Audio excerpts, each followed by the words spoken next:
Hi, I'm Amy and this is A-Star Reads and it's time for my Sunday Sum Up. I don't even know what I'm doing this week for Sunday Sum Up because I've kind of had a hectic week. One of those weeks where just a lot of things came up that I did not expect to come up, and it was busy in ways that I hadn't wanted it to be busy.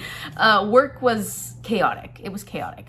But it's all figured out now, I think, for the most part, and that's good. Feels much better now, and I'm so glad I'm at the weekend. I needed a break. And today it's actually Saturday, already halfway through the day, and I haven't started doing all the things I need to do. So I'm just feeling like this week wasn't bad. I wasn't depressed or anything. It was more just chaotic, like just too many things going on, and my brain is exhausted. So that's where that stuff is. But let's talk about some of the things I'm gonna go over in this video. I have a couple of book reviews, so I did finish a couple of books this past week. I've got a mini haul, so I've got a couple of books that came in, and I'm really excited to share those with you. I wanna tell you what I'm currently reading. I'm actually currently reading 7 books, so that's fun. And I wanted to share just one little thing with you from my brand new planner, which I finally got from Alcrate. So I haven't really worked on it too much, but I started a couple of things in here. I guess I'll just start with that because this is the planner that I got from Alcrate. A book is a dream that you hold in your hands. It's really pretty. And it has all this stuff in here, like it tells you what it has in here. And then this one's actually not like a bullet journal where you can create your own sections. It's got upcoming release tracks, then you've got your calendar, then you've got notes and stuff, monthly TBR list, and then the weekly planner where you can have like a to-do list, currently reading. This is specifically a reading journal, so it doesn't really have anything else for other life stuff, but of course I can always add whatever I want to add in this. And I'm hoping that I've become pretty good at using it, but we'll see.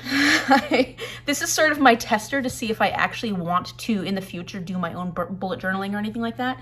So I want to use this to see what works for me, what doesn't. Am I consistent? Am I not? If I'm not, I already kind of have a system that works for me well enough, but it's not perfect. So, you know, it would be nice to have one place to keep track of everything because I tend to have Post-it notes everywhere.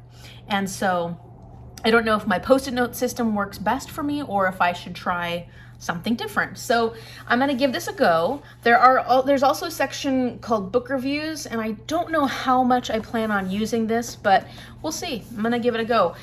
One thing I did start was in the back here. The only thing I've actually done is in the back here, there's a whole section called notes, and I've started adding my own notes like booktuber birthdays, because it's good to keep track of those things, especially for my booktuber friends, and I am bad at paying attention to birthdays. I'm terrible at birthdays, so if I miss your birthday, just know it's not personal. It's something I'm not good at. Then the next section is something that I should tell you about. So in March, there's a ton of readathons. There's Readathon, there's Smash That series, there's Roll of Reads, there is Magical Readathon, hopefully. She hasn't put anything out yet about it. There is Middle Grade March, there's March Mystery Madness, there is Spring Into Reading-a-thon, and I'm sure there's more that I'm missing on that list. I heard there's one called Tropical, so that's 8. There are a ton of readathons in March. And March is like when my finals for school are. And oh, and I also have my own plans for a week of March, a secret TBR that I'm gonna be working on that happens right after finals. So I'm just like, everything is happening. Everything is happening in March. And I kind of made a goal to not do very many readathons while I was in school. So I was a little bummed, especially about Readathon, because that was my very first readathon ever, and I loved it so much that I wanted to be able to participate in it again if I could in the future. They didn't have it last year. I considered the 2 weeks before school's out to be the finals weeks, because 1 week you're getting basically everything completed. The next week you have any final projects done. So like I consider those 2 weeks to be sort of finals weeks, and it's happening right then. And so are most of these other readathons. And so I'm like, what I'm gonna do to take the stress off myself is that I'm going to do them when I feel like doing them. So Readathon, I might move to April or summer. And Smash That series is one I really do want to try and participate in at some point because it looked really amazing. It's a great way to get through your series. And maybe I can do that one in April. We'll see. We'll see. It just depends on school. I will be doing Spring into Reading-a-thon because that's going to take place during the week of my secret TBR. And that one I think I can make work with the books I'm planning on reading. So like, I think I can make that one work. It's hard because there's so many readathons I would like to participate in, but I'm not going to get the chance to. All that being said, I will link all the readathons and all the announcements that I've mentioned in the comment section down below. I think I mentioned 8. I don't know too much about Tropical, but I'll try and find out information about that one so I can link it down below as well. And if you have time in March, please go support these creators. They're doing amazing things, and I cannot wait to hear if you had a great experience. I can't wait to see vlogs about this. I can't wait to, you know, like I would love to. These are great readathons. It's just that kind of month, you know? Long story short, after watching the Squash That series readathon announcements, I was like, oh, I really need to go and see how many series I'm currently in the middle of.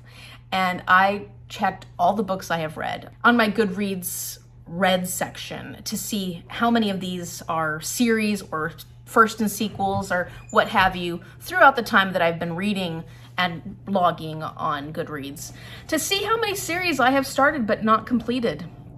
And the number is embarrassing. It's really embarrassing.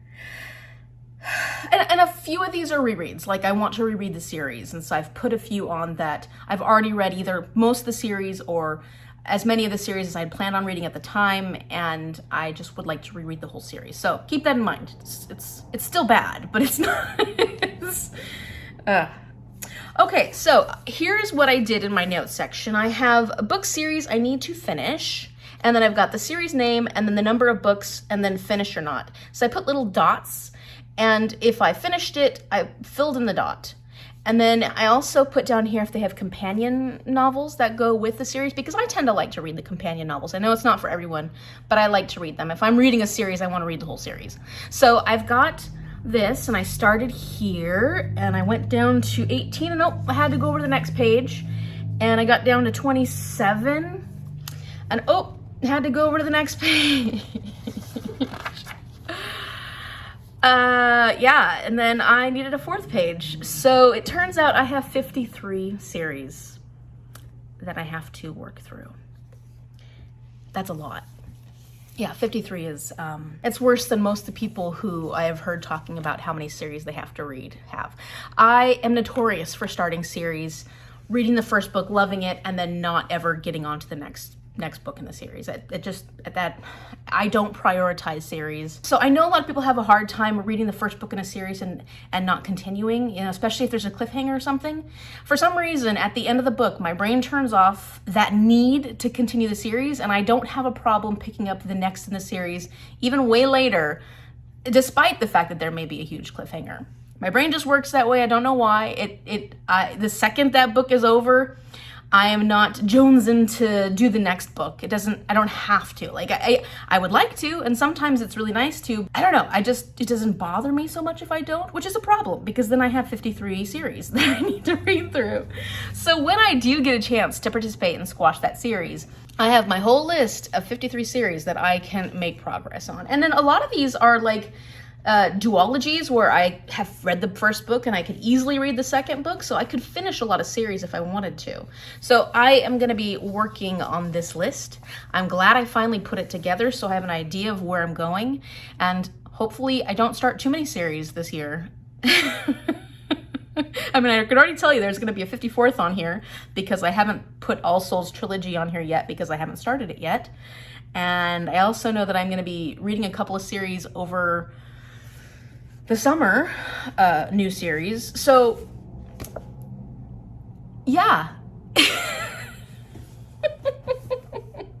So before I get into the books I'm currently reading and my little book haul, let's go see what I read this past week. I have finished another book. It is February 6th, and I have finished another audiobook, and it's another 5-star read. Like, I'm doing well. I'm doing well this month.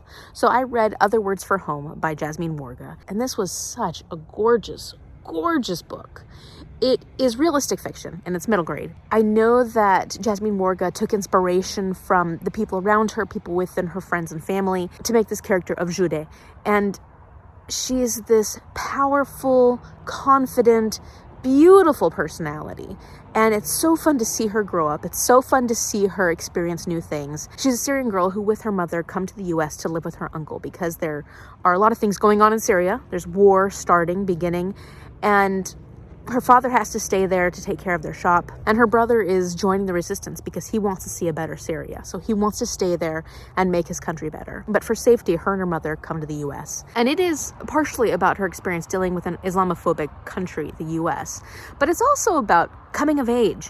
She's getting ready to go through puberty. She is finding interest in boys. She's trying to make friends, coming to a new place, trying to make friends. She's trying to find how she belongs here in the US. She's also this person who has big dreams, big aspirations, and she's not afraid to go for it, which I totally love about her character. I love that she's so confident, and I love that she's not going to say sorry for who she is. So this was stunning. It was stunning. It made me cry.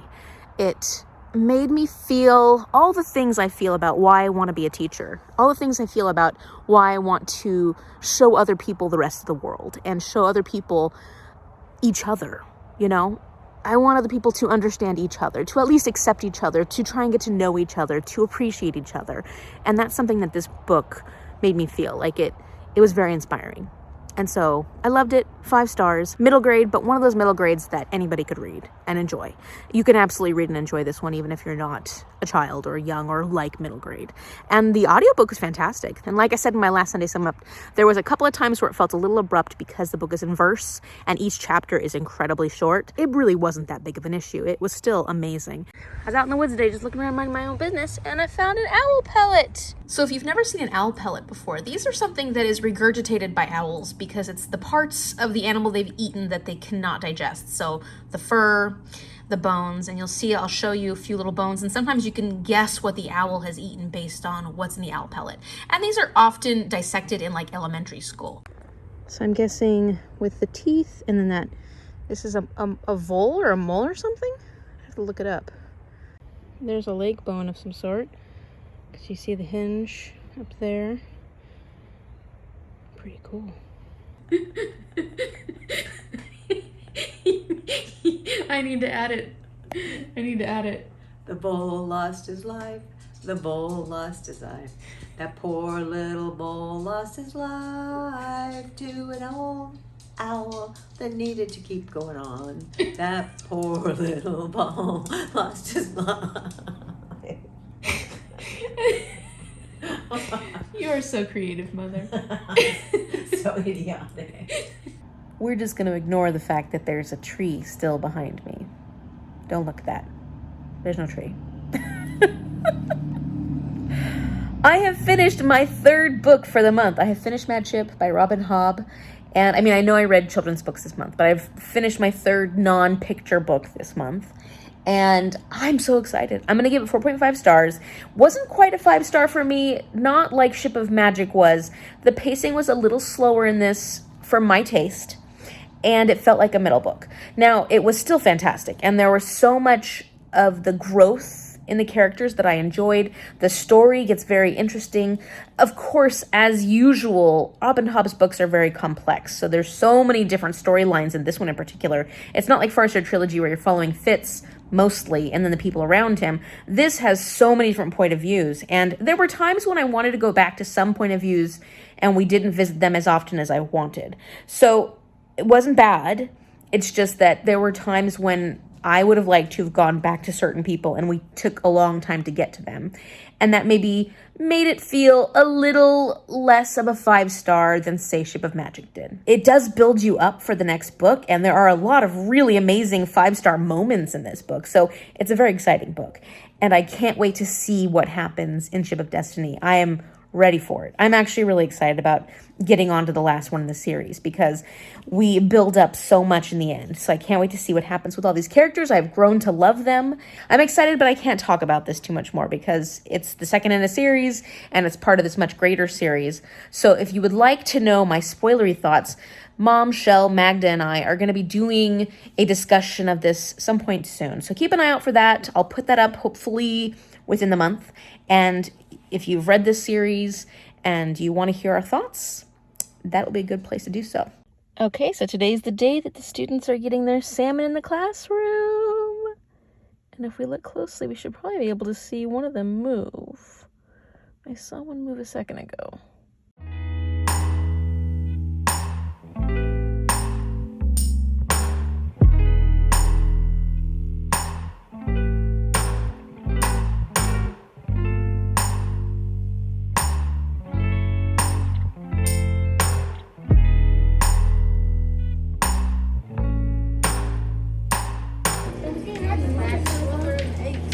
Pretty cool, huh? Wait, one gonna move.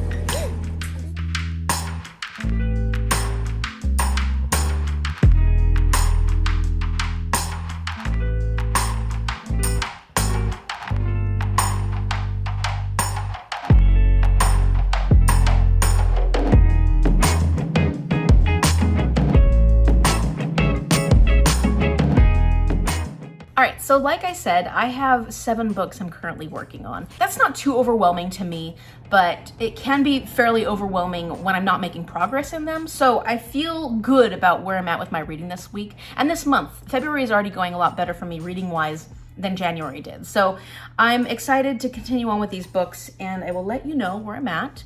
First, I had mentioned that Mom and I are trying to read some of these poems every day. So we're reading like 4 to 3 poems every day, and it's really been going well. Yesterday we didn't have time to do it, but we're gonna catch up with it today, and we've been really consistent about getting through this one. So I'm just about halfway through this book of poetry. It's been a lot of fun. It's interesting. Some of these poems are very interesting, and some of them are like, oh, that was dark, or oh, that was icky.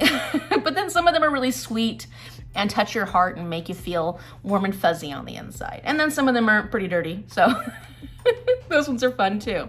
Next, I had made a plan that I would finish Stars Above this month, and I had wanted to read 3 of the short stories in this, the first week, to the second week, to the third, and to the fourth. So I've gotten quite a way through. I'm almost halfway. I am almost done with the second story that I need to read for this week. I only have that much left to finish it. So I'm on track with this one. I feel really, really good about how far I'm getting along in Stars Above.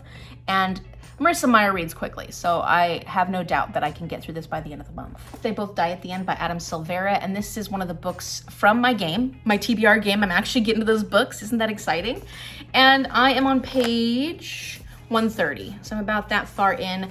I don't know if I don't know how I'm feeling about this so far. I'm not really a fan of Mateo, and I'm hoping that that changes and that I will grow to enjoy him more as a character as we go along. Rufus is okay. I don't have any strong feelings for either of these characters, so that makes it difficult to be invested in their situation. But I will say that this whole concept of they both die at the end and knowing that they have just this one day, just 24 hours to live their life, is really creepy. Like, it actually has affected me thinking about it. We keep seeing moments where they go, oh, well, I'm supposed to get that stuff done over the summer, but you're not going to have a summer, and you know you're not going to have a summer. You know that today is the end of it. No matter what you had ahead of you, things that you were looking forward to, things that you needed to accomplish, those don't matter at this point. And that is really creepy. It's a really creepy concept when you start thinking about it. I don't think I would want to know if I was going to be dying the day that I'm dying. I don't think I'd want to know that. So I don't want to say I'm struggling with this because I'm having no problem reading it. It's a quick read. I get through it easily. I'm just hoping that I feel more for these characters than I'm feeling at the moment. And so I know this is a really popular and well-loved book, and if I don't like it, I'm gonna feel really bad. But that's how I'm feeling at the moment. It's just, for me, it is the characters, and I am really not a fan of Mateo at the moment. But hopefully it'll change. There's potential for this to change. There's potential for this to turn around. Next, for my class, we have a realistic fiction section that we're going to be discussing next week. And we were required to read one of 2 books, or I think one of 4 books. And the book that I picked was A Boy Called Bat by Elana K. Arnold. And this is about a young boy with autism who we're just kind of following his daily life. And his mother, who's a veterinarian, brings home a baby skunk. So we're learning more about him and his day-to-day life. And now we get the added bonus of a cute little skunk. So I am just about halfway through. I'm on page 84. This is a very quick read because it's one of those middle grades that has very large writing.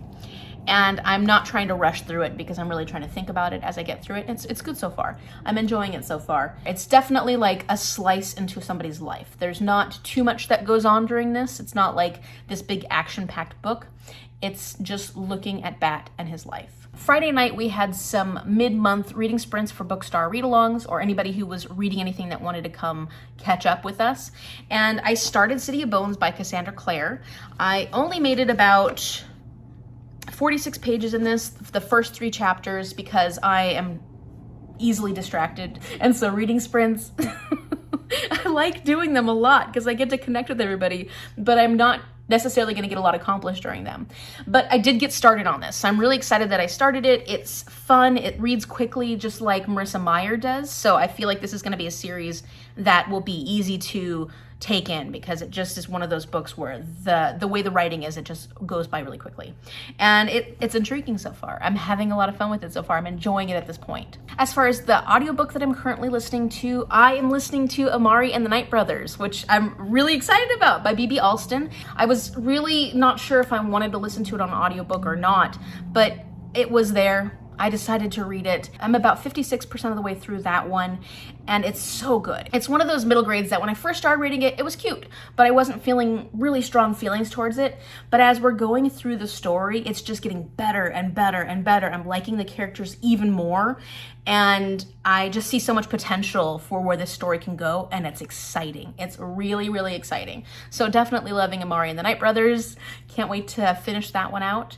And finally, the ebook that I am currently reading is A Bitter Fog by Carol Van Strum. This is a nonfiction book about the detrimental effects of herbicides that were sprayed over Oregon, this small community in Oregon in the 80s. It was released. One of the publishers asked me to take a look at it and read it, and I am really enjoying it so far. It was a little slow for me to get into at the beginning because it just wasn't, like, the foreword was a little too in-depth as far as what I should have known already. Now that it's being re-released, it was kind of like the author saying what has come since that original release of the book. And so that part, I might have to go back afterwards and reread it now that I know more of the terminology and the history behind the herbicide spraying. So like once I got into the actual 1983 book part of A Bitter Fog, I'm really enjoying it. The writing is easy to get through, and it's a pretty quick read. It kind of looks like I'm only about a quarter of the way through it. However, there's so much information in the back that's like notes and things like that,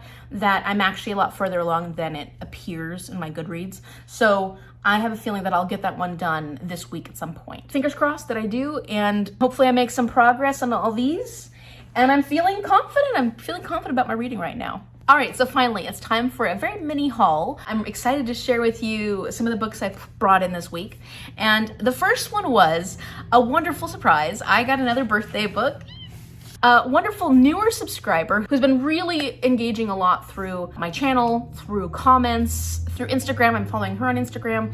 She's been just really wonderful, giving me a lot of suggestions, telling me a lot of her own thoughts. I'd like to thank Natalie, because Natalie sent me a gift and it says, "Heard you're a February baby." That's right. Absolutely love this book, just like I love your videos, especially your Sunday sum-ups. So glad I found you. Keep up the great work, from Natalie. And thank you so much, Natalie, because I got The Love Hypothesis by Hazelwood. I'm really excited about this. This is definitely one of those like booktube babies that everybody is talking about right now, and it's one of the ones that I'm really excited to get to. I've just been craving romance. Part of me is thinking, should I scrap some of my TBR and just do like a weekend romance vlog? Maybe. Maybe. Next weekend's a 3-day weekend. You know, it's like one of those ones that's really hyped up, but everybody has reviewed it as being a very good one. So like, even though it's hyped, I keep hearing really positive things. I haven't really heard too many negative things about this book. And so I'm glad that you enjoyed it, Natalie. I cannot wait to try it.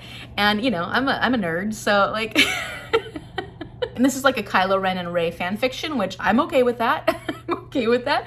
I am excited about this. This is gonna be really fun. Thank you so much, Natalie. And then I received another gift from Paige. Paige is spoiling me. I can't believe it.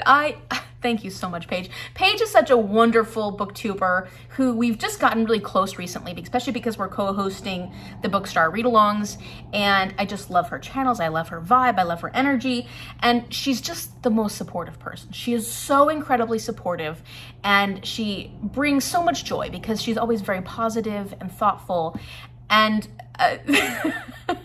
she sent me another book because she's spoiling me. So what she said was that I want to hear what you think about this book, because apparently she really enjoyed this first book. Have you read more of the series yet, Paige? I don't remember if you have. I know that a lot of people love this series, and I cannot wait to read this one because it sounds like so much fun. It sounds like a great premise for a series, and that's the Bromance Book Club by Lyssa K. Adams. I can't even tell you like where I first heard about it because, maybe Completely Melanie was one of the first people I heard talking about it. But since then I've heard so many other people talking about it, and I have been just wanting to get to this one at some point, this series, because it's about these guys who their relationships are failing, so they decide to start their own romance book club so that they can figure out ways to save their marriage or their relationships. And I just love that concept. I just think it's really clever and fun, and I just can't wait to get into it. So thank you, Paige. Thank you so much for spoiling me because I love it. I love being spoiled. And then finally, I spoiled myself because I had to pick up a book from Thrift Books for a future TBR. And I'm not going to share that one with you because you'll find out in my March TBR video, and I just didn't want to give it away yet.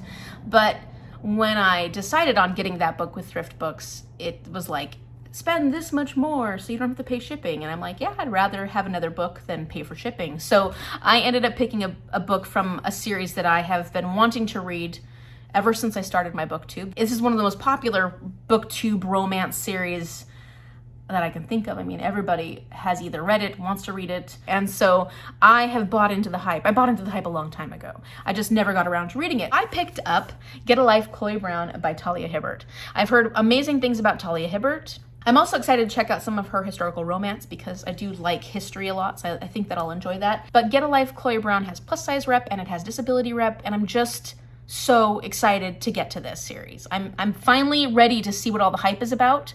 So, you know, maybe this will happen with my weekend romance. Maybe it'll happen soon. So that's it for my Sunday sum up, and I'm hoping that this next week is a little less chaotic than this past week was, because it was more than I would like. It was a little more than I would like. But if you like this video, give it a thumbs up, and let me know in the comment section down below what was your favorite book this week, or if you've read any of the ones I've mentioned, let me know about that as well. I'm curious though what you're reading and if you're enjoying it. Subscribe if you'd like to see what happens during my next week, and I will see you later. Thank you.